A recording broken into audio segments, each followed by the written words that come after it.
Hello everyone, Assalamu Walaikum. How are you all? I hope you are well. Welcome back to my channel in this new video.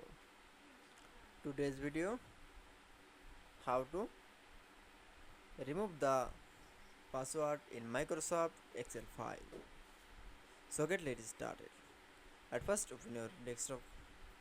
Now then we show the Excel files. File is the password from the SIP. Now click for the open the Excel file. Now for double click. Then password from the open, type of password, now for open, then show the open the Microsoft Excel file. Then Excel file is the password remove. Now click for the file menu option, then click for the save as option.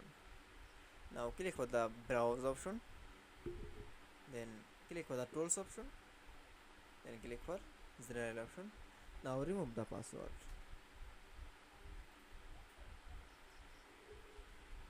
Now for OK. Now click for the save.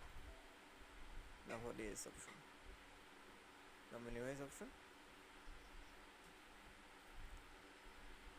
Close the Microsoft Excel file. Now click for the again open from the Microsoft Excel file. Now for OK. That's okay. Then I show the remove from the Microsoft Excel from password in Microsoft Excel file. I hope you enjoyed the video. Please like, comment, share and subscribe my channel. Thanks for watching.